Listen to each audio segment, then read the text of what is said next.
persamaan merah. Nah, ya, kita dapatkan seperti berikut. 6 tambah 2Y sama dengan 30. Oke. 6, kita pindah ruas. Kita lakukan, kalau untuk istilah kita lakukan penyeimbangan. Kita dapatkan 2Y sama dengan 24. Nah, kemudian Y sama dengan 24 dibagi 2. Oke ya, kita dapatkan Y sama dengan 12. Dengan begitu, X-nya 6. X-nya 6. Dari sini ya. Kemudian Y-nya 12. Oke, bisa paham ya? Kemudian, perpotongan berikut antara garis merah dan garis biru dan garis merah. Oke, garis biru dan garis merah. Kali ini saya gunakan metode campuran. Untuk menyamakan variabel Y, saya gunakan di sini, saya kalikan 2 untuk persamaan biru dan kita dapatkan seperti ini. Persamaan biru saya kali 2. Maaf. Persamaan merah saya kali 1. Oke. Kita dapatkan 2X tambah 2Y sama dengan 40. X tambah 2Y sama dengan 30. Kemudian kita kurangi. 2X dikurang X hasilnya X. 2Y dikurang 2Y hasilnya 0. 40 dikurang 30 hasilnya 10. Nah, dan kita dapatkan X sama dengan 10. X sama dengan 10 kita substitusikan ke persamaan merah. Oke, sebenarnya terserah ya mau disubstitusikan kemana, tapi di sini saya lebih mengarah ke persamaan merah. Kita substitusikan ke persamaan merah. X-nya kita ganti 10. Oke. Nah, kemudian 10 ditambah 2Y sama dengan 30. Y sama dengan 20 dibagi 2 dan dapat 10. Oke, jadi X-nya 10, Y-nya 10. Oke, titik perpotongannya adalah 10,10. Oke, tolong diingat ya. Kemudian, metode substitusi untuk persamaan biru dan persamaan hijau. Oke, persamaan biru dan persamaan hijau. X tambah Y sama dengan 60 dan Y sama dengan 6. Nah, sama seperti sebelumnya, saya gunakan juga untuk yang ini metode substitusi saja. Karena nilai Y-nya sudah sama dengan 6. Jadi, langsung substitusikan saja Y sama dengan 6 ke persamaan biru. Oke, Y-nya diganti 6. Dan kita dapatkan X-nya sama dengan 14.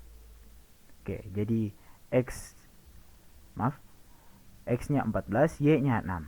Oke ya, ini terbalik ya. X-nya 14, Y-nya 6. Oke.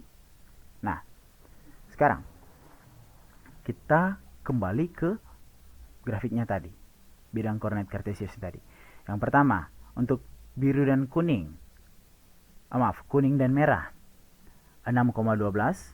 Untuk biru dan merah 10,10. Untuk biru dan hijau 14,6. Ya, 14,6. Kemudian titik perpotongannya. Oke, yang ini ya. Yang kuning dan hijau, X sama dengan 6 dan Y sama dengan 6. Kali ini kita tidak usah melakukan substitusi eliminasi ataupun campuran karena X sama dengan 6 dan Y sama dengan 6. Ya, oke, otomatis X-nya sama dengan 6 dan Y-nya sama dengan 6. Jadi kita punya nilai D 6,6. Tapi ini hanya khusus saja ya, khusus saja. Untuk kasus khusus saja. Tapi saya lebih utamakan kalian untuk memahami cara kita menemukan dari keempat titik kritis ini. Ketiga titik kritis ini untuk A, B, dan C. Yang tadi kita sudah gunakan antara metode substitusi dan campuran. Atau juga ada yang bisa menggunakan eliminasi juga tidak apa-apa. Oke, kita sudah dapatkan koordinat dari setiap titik kritisnya. Setelah kita dapatkan koordinat dari setiap titik kritisnya, kita substitusikan ke fungsi tujuannya. Ingat, kita punya fungsi tujuan adalah Z sama dengan 400.000 X ditambah 1 juta Y. Nah, masing-masing dari titik kritis tadi, 6,12, 10,10, 14,6, dan 6,6, kita substitusikan ke fungsi tujuan yang sama. Oke, sama ya.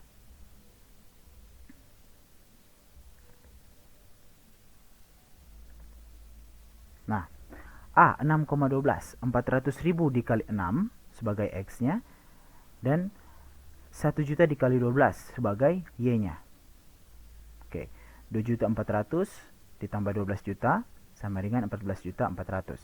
Kemudian 10 dikali 10, 400.000 dikali 10 dan 1 juta dikali 10. Kita dapatkan nilai Z-nya 14 juta. Kemudian 14,6, X-nya 14, Y-nya 6. 400.000 dikali 14 hasilnya 5.600.000. Kemudian 1 juta dikali 6, 6 juta, hasilnya 11.600.000. Oke. Kemudian D 6,6, 400.000 dikali 6, 1 juta dikali 6, hasilnya 8.400.000. Nah, dari sini kita akan pilih manakah titik kritis dengan nilai Z yang paling besar. Nah, mungkin yang sudah perhatikan bahwa dari tadi saya sudah berikan di sini solusi modelnya. Solusi modelnya adalah titik kritis A. Dari 14.400.000, 14 juta, 11.600.000 dan 8.400.000. Kita punya titik kritis A 6,12 dengan nilai Z yang paling maksimum. Ingat, kita memaksimumkan, berarti kita mencari nilai yang paling besar. Nilai Z-nya adalah 14.400.000. Untuk titik kritis A 6,12. Nah, sekarang kita lanjut ke prosedur tahap yang keempat. Kita akan kembali memperhatikan variabel keputusan yang ada di model matematiknya dan akan kita interpretasikan ke kita akan interpretasikan solusi modelnya ke permasalahannya agar sesuai. Nah, untuk itu saya kembali ke model matematiknya. Ingat, fokus ke model matematiknya. X sebagai banyaknya televisi tipe A dan Y sebagai banyaknya televisi tipe B. Z sebagai banyaknya keuntungan hasil penjualan. Oke, kita kembali ke solusinya tadi. Solusinya tadi adalah A 6,12 sebagai solusi model ya, yang paling maksimum. Berarti X-nya 6, Y-nya 12, Z-nya sudah kita substitusikan ke fungsi tujuannya tadi, kita dapatkan 14.400.000. Nah, kemudian kita bahasakan solusi model ini yang hanya berupa angka ini ke permasalahannya, agar pemilik toko elektronik tersebut mendapatkan keuntungan sebesar-besarnya atau bisa kalian ganti katanya dengan keuntungan yang paling maksimum, maka pemilik toko elektronik tersebut perlu membeli televisi tipe A sebanyak 6 unit. Kenapa seperti itu?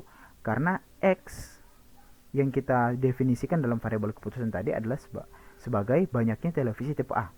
Berarti X sama dengan 6, berarti kita harus berikan solusi, kita harus nyatakan sebagai televisi tipe A sebanyak 6 unit dan televisi tipe B sebanyak 12 unit. Oke ya, sebagai variabel Y. Nah, kemudian kita lanjutkan. Dengan begitu, si pemilik toko akan mendapatkan keuntungan sebanyak 14.400.000. Apa ini 14.400.000? Adalah variabel Z yang kita sudah definisikan tadi di variabel keputusan. Dengan begitu, kita sudah selesai, sudah bisa menyatakan inilah solusi untuk permasalahan nyatanya. Nah, begitu cara kita untuk menyelesaikan suatu masalah menggunakan program linear. Saya harap melalui video pembelajaran kali ini kalian dapat menyelesaikan sebuah permasalahan menggunakan program linear, entah itu kontekstual ataupun faktual. Semoga bisa bermanfaat juga, dan tolong diperhatikan baik-baik untuk setiap tahapnya. Untuk setiap kekeliruan yang kalian mungkin sadari dalam penjelasan saya kali ini, tolong diperhatikan. Dan mungkin untuk minggu depan kita akan melaksanakan ulangan harian jika tidak ada halangan. Jadi tolong persiapkan diri kalian. Untuk soal ini akan juga berlaku untuk meminimumkan ataupun memaksimumkan soal lainnya. Oke, tahap-tahapnya sama, dan tolong jangan disingkat. Dan jangan pertahankan pemahaman kalian yang keliru. Oke. Terima kasih untuk untuk partisipasi kalian dalam menonton video pembelajaran kali ini. Oke, terima kasih dan selamat pagi, selamat siang, selamat malam bagi kalian dimanapun dan kapanpun. Terima kasih.